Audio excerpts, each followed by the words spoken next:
और अब कानपुर से बड़ी खबर, लोकसभा चुनाव को लेकर बड़ी खबर आपको बता दें, कांग्रेस और एसपी प्रत्याशियों की हो सकती है अदला बदली।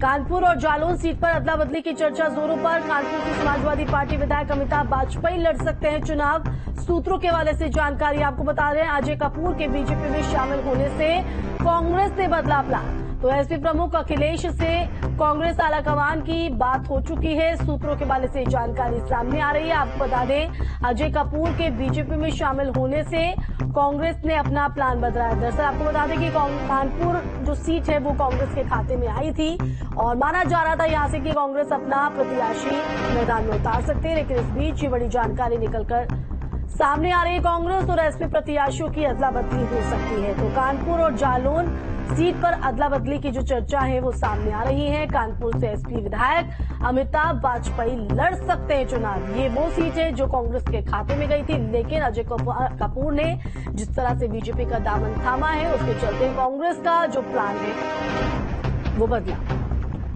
और ज्यादा जानकारी के लिए रुक करेंगे संवाददाता श्याम तिवारी हमारे साथ लाइव जुड़ गए हैं। श्याम, आपका रुक करना चाहेंगे, लोकसभा चुनाव को लेकर ये बड़ी जानकारी, कांग्रेस और समाजवादी प्रत्याशियों की हो सकती है अदला बदली। कानपुर सीट जो कांग्रेस के खाते में गई थी, लेकिन वहां पर अब कयासबाजियों का दौर जोरों पर। सूत्रों के हवाले से जानकारी।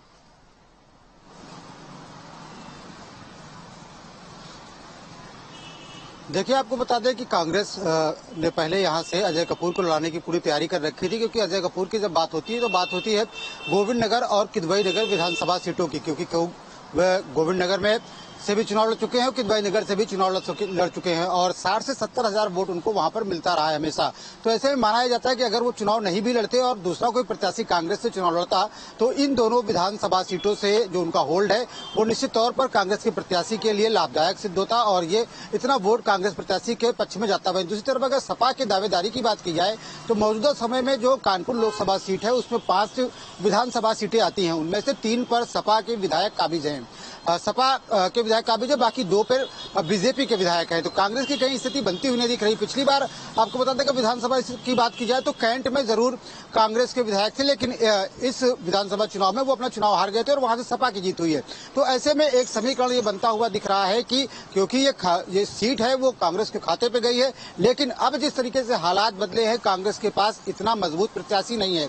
कानपुर में जब कांग्रेस की बात होती सबसे बड़े नेता के रूप में श्री प्रकाश जायसवाल का नाम लिया जाता था, लेकिन श्री प्रकाश जायसवाल अपनी बीमारी की वजह से धीरे धीरे राजनीति से पीछे जाते चले गए और उनकी राजनीति में सक्रिय भूमिका नहीं रह गई। उनका स्थान ले लिया अजय कपूर ने। अजय कपूर लगातार कांग्रेस के बड़े नेता बने रहे, राष्ट्रीय स्तर पर भी उनकी पहचान थी और राष्ट्रीय सचिव थे वो कांग्रेस के, लेकिन ऐन वक्त पर उन्होंने पाला बदल लिया और बीजेपी में शामिल हो गए, जिसके बाद कांग्रेस के सामने एक मजबूत प्रत्याशी का संकट भी खड़ा हो गया कि ऐसा प्रत्याशी लड़ाया जाए जिसको सपा के लोग सपोर्ट करें, आम आदमी पार्टी के लोग सपोर्ट करें और वो मजबूती से बीजेपी के उम्मीदवार के सामने टिक सके। ऐसी स्थिति नहीं जब बनती हुई नहीं दिख रही है तो सपा के लोगों ने ही ये एक फार्मूला निकाला है कि कहीं ना कहीं जो सपा है इस सीट पर मजबूती से चुनाव लड़ सकती है और इसके बदले में दूसरी लोकसभा की जो सीट है वहां पर जहां पर सपा का प्रत्याशी लाया जाना था वहां पर कांग्रेस का लड़ा दिया जाए और इस सीट पर क्योंकि हालात जो गठबंधन है उसके माकूल नजर आ रहे हैं, तो ऐसे में मजबूत प्रत्याशी की बात की जा रही है, जिसमें बात ये भी चल रही है कि सपा का प्रत्याशी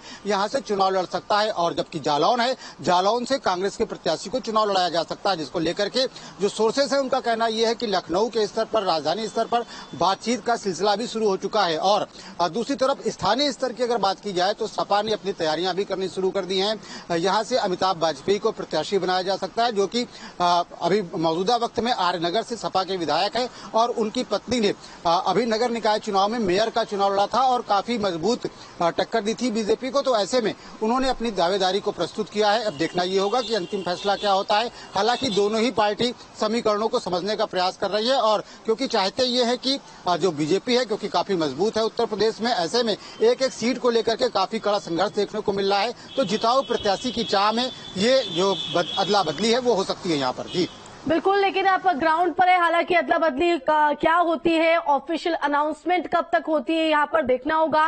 लेकिन अगर ग्राउंड पर तस्वीर देखें और कानपुर की स्थिति को समझने की कोशिश करें आपके नजरिए से, तो क्या कहता है कानपुर की जनता और कानपुर का समीकरण?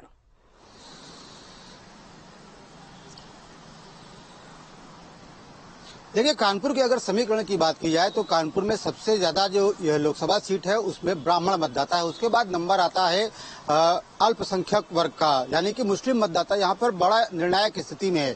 4.5 लाख मुस्लिम मतदाता है और उस पर सपा की निगाह है, क्योंकि जो 3 विधानसभा सीटें सपा के पास में हैं वो मुस्लिम बाहुल्य हैं, जिसमें कैंट में तो आधे से ज्यादा जो मतदाता है वो मुस्लिम वर्ग से आता है। तो यही वजह है कि एक समीकरण उनको ये दिख रहा है कि अगर सपा का प्रत्याशी यहाँ से लड़ता है तो ये जो मतदाता है वो सपा की तरफ एक तरफा वोट कर सकता है। वहीं दूसरी तरफ जो 2 विधानसभा सीटें हैं बीजेपी के खाते में वो है किदवई नगर और गोविंद नगर। गोविंद नगर में ब्राह्मण मतदाता की संख्या बहुत ज्यादा है, किदवई नगर में भी ब्राह्मण मतदाता की संख्या बहुत ज्यादा है। ऐसे में अगर कांग्रेस कुछ वोट शिफ्ट कराने की स्थिति में होती है और कांग्रेस सपा को समर्थन करती है और कुछ वोट वहां से शिफ्ट होता है, क्योंकि अजय कपूर को काफी अच्छा वोट वहां से मिलता रहा है, तो ऐसे में अगर कुछ वोट शिफ्ट होता है तो जीत की स्थिति सपा प्रत्याशी के लिए बन सकती है। तो यही वो समीकरण है जिसको लेकर के अब ये अदला बदली की संभावना जताई जा रही है। और वहीं दूसरी तरफ कांग्रेस की अगर बात की जाए तो कांग्रेस निश्चित तौर पर अजय कपूर के जाने के बाद से कमजोर हुई है। कांग्रेस में हालांकि टिकट के कई दावेदार हैं और वो अपना दावा ठोक रहे हैं, लेकिन मजबूत दावेदार सबसे अजय कपूर को माना जा रहा था। ऐसे में अब दूसरे दर्जे के और तीसरे दर्जे के दावेदारों की तलाश की जा रही है। हालांकि जो कांग्रेस के स्थानीय स्तर के पदाधिकारी है उनका कहना यह है कि कांग्रेस एक बड़ा समंदर है, उनमें से उससे एक लोटा अगर पानी निकाल लिया जाए तो कोई फर्क नहीं पड़ता। अजय कपूर के जाने से कोई फर्क नहीं पड़ रहा है, लेकिन ग्राउंड की जो स्थिति है वो इससे विपरीत नजर आ रही है। कांग्रेस का नाम लेवा काफी कम है शहर में। जो मौजूदा हालात है विधानसभा सीटें दिखाती हैं कि कांग्रेस 10 कानपुर में 10 विधानसभा सीटें उनमें से किसी एक में भी काबिज नहीं है। तो ऐसे में कांग्रेस की स्थिति काफी कमजोर है। यही वजह है कि ये जो हालात हैं बदले हुए हालात, और यही वजह है कि जब ये सीट कांग्रेस के खाते में भी गई थी तब भी असमंजस की स्थिति बनी हुई थी, और अब अजय कपूर ने जिस तरह से बीजेपी का दामन थामा है, बड़ा झटका कांग्रेस को। और यही वजह है कि अब लगातार जो कश्मकश का दौर है वो देखने को मिल रहा है। अब एसपी की तरफ से कौन प्रत्याशी यहां पर उतारा जाता है, क्या ऑफिशियल अनाउंसमेंट होती है, ये देखना रहेगा। फिलहाल बहुत शुक्रिया श्याम तमाम जानकारी देने के लिए।